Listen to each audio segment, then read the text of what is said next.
ഇനി കാർഷിക വാർത്തകൾ. ഏഷ്യൻ റബ്ബർ ഉൽപാദന രാജ്യങ്ങൾ പ്രതീക്ഷയിൽ. വിധി വ്യാപാരത്തിൽ റബ്ബർ തിളങ്ങുമെന്ന നിക്ഷേപകർ. ആഗോള കുരുമുളക് ഉൽപാദനം ഈ വർഷം കുറഞ്ഞേക്കും. ഏലം ചരക്ക് വരവ് ഉയർന്ന നിലയിൽ. ഏഷ്യൻ റബ്ബർ ഉൽപാദന രാജ്യങ്ങൾ പ്രതീക്ഷയിലാണ്. യെന്നിന്റെ മൂല്യം ഉയർന്നത് നിക്ഷേപകരെ റബ്ബറിലേക്ക് അടുപ്പിക്കാൻ സാധ്യത. വിനിമയ വിപണിയിൽ $ഡോളറിന് മുന്നിൽ യെൻ കരുത്തു നേടിയതോടെ അവധി വ്യാപാരത്തിൽ റബ്ബർ തിളങ്ങുമെന്നാണ് നിക്ഷേപകർ കണക്കുകൂട്ടുന്നത്. സംസ്ഥാനത്ത് 4ാം ഗ്രേഡ് 19,000 രൂപയിൽ സ്റ്റഡിയാണ്. കഴിഞ്ഞ ദിവസം ദുർബലമായ യെന്നിന്റെ മൂല്യം ഇന്ന് 151ലേക്ക് ശക്തി പ്രാപിച്ചു. മുഖ്യ കയറ്റുമതി വിപണിയായ ബാങ്കോക്കിൽ റബ്ബർ വില കിലോ 207 രൂപയിലാണ്. ആഗോള കുരുമുളക് ഉൽപാദനം ഈ വർഷം കുറയുമെന്ന് വിയറ്റ്നാം. പ്രതികൂല കാലാവസ്ഥയാണ് ഉൽപാദന രാജ്യങ്ങളിൽ വിളവ് ചുരുക്കാൻ ഇടയാക്കിയത്. കഴിഞ്ഞ വർഷം 2.5 ലക്ഷം ടൺ കുരുമുളക് അവർ ഷിപ്മെന്റ് നടത്തി.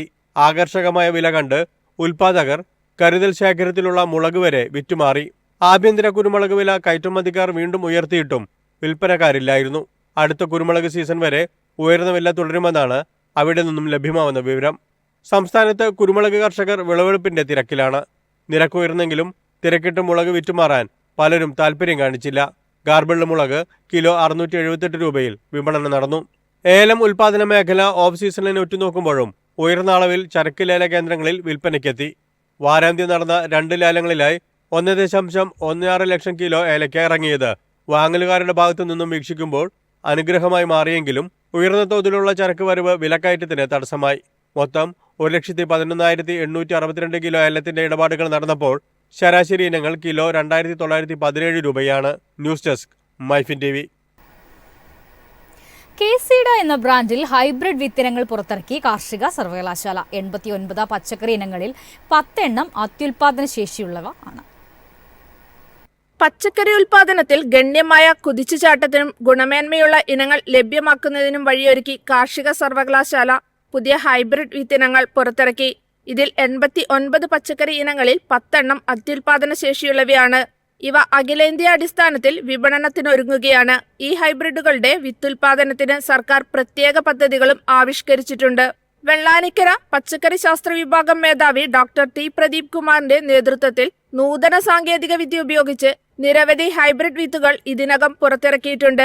ഹൈബ്രിഡ് വിത്തുൽപാദനത്തിനുള്ള ഏറ്റവും പരിസ്ഥിതി സൗഹൃദമായ സാങ്കേതിക വിദ്യയാണ് കാർഷിക സർവകലാശാല വികസിപ്പിച്ചിരിക്കുന്നത്. നിശ്ചിത ശതമാനം ലൈസൻസ് ഫീസ് ഈടാക്കി സ്വകാര്യ മേഖലയ്ക്കും പൊതുമേഖലയ്ക്കും സർവകലാശാല വിത്തുകൾ കൈമാറുന്നുണ്ട്. News desk MyFin TV. താപനില ഉയർന്നാലും ഗോതമ്പ് കൃഷിക്ക് കാര്യമായ കേടുപാട് സംഭവിക്കില്ലെന്ന് വിദഗ്ധർ.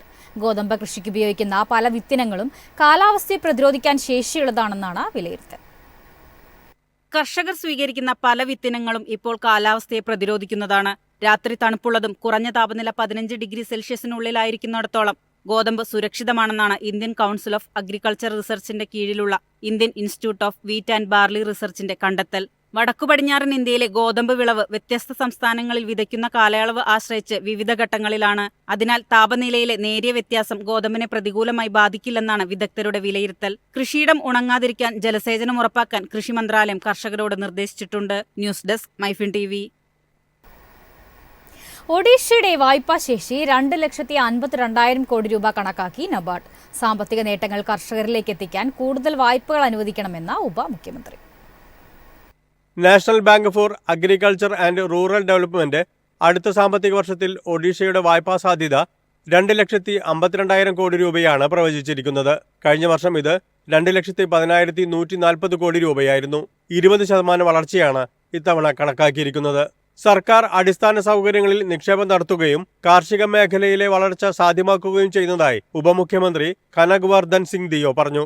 ഈ സാമ്പത്തിക നേട്ടങ്ങൾ കർഷകരിലേക്ക് എത്തുന്നുണ്ടെന്ന് ഉറപ്പാക്കാൻ ബാങ്കുകൾ വായ്പ നൽകാൻ മുന്നോട്ട് വരണമെന്നും മന്ത്രി ചൂണ്ടിക്കാട്ടി. സംസ്ഥാനത്തിന്റെ മുൻഗണനാ മേഖലകൾക്കുള്ള ബാങ്ക് വായ്പ വർദ്ധിപ്പിക്കേണ്ടതിന്റെ ആവശ്യകത ഉപമുഖ്യമന്ത്രി പറഞ്ഞു. വിവിധ പദ്ധതികളിലൂടെ സംസ്ഥാന സർക്കാർ ഈ ശ്രമത്തെ പിന്തുണയ്ക്കുന്നുണ്ടെന്ന് അദ്ദേഹം പറഞ്ഞു. News desk MyFin TV. തെലങ്കാനയിലെ മുളക് കർഷകർ പ്രതിഷേധത്തിലേക്ക്. വിലയിടിവിനെ തുടർന്ന് കർഷകർ പ്രതിസന്ധി നേരിടുന്നതായാണ് സമര കാരണം. വില കുത്തനെ ഇടിഞ്ഞതോടെ നാളെ തെലങ്കാനയിലെ മുളക് കർഷകർ പ്രതിഷേധ പ്രകടനം നടത്താൻ പദ്ധതിയിടുന്നു.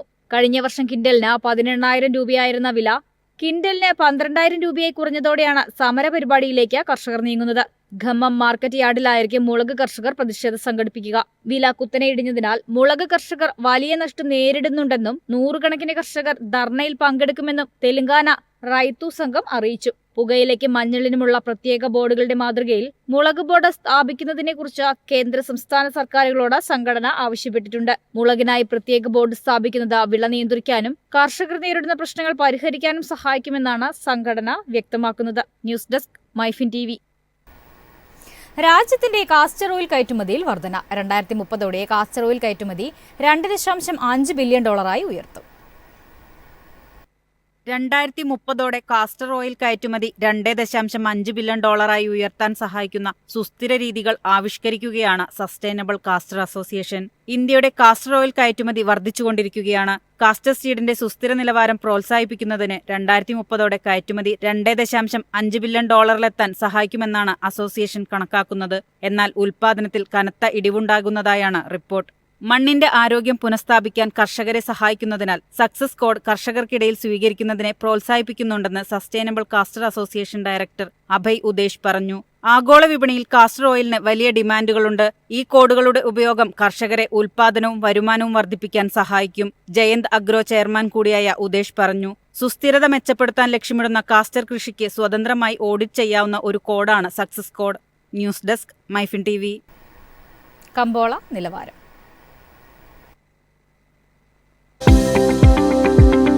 ഇന്നത്തെ കമ്പോള നിലവാരം: RSS 4 190, RSS 5 186, ലാറ്റക്സ് 136, ജാതിക്ക 380, ജാതിപത്രി 2000 മുതൽ 2300 വരെ, ഗ്രാമ്പു 920, അടയ്ക്ക 230, കാപ്പിക്കുരു 300, കൊക്കോ പരിപ്പ് 650, കുരുമുളക് ഗാർബിൾ 67,800, കുരുമുളക് അൺഗാർബിൾ 65,800, ഏലക്ക 2,900 മുതൽ 3,000 വരെ, വെളിച്ചെണ്ണ 22,450, കൊപ്ര 17,200, ചുക്ക് 32,500.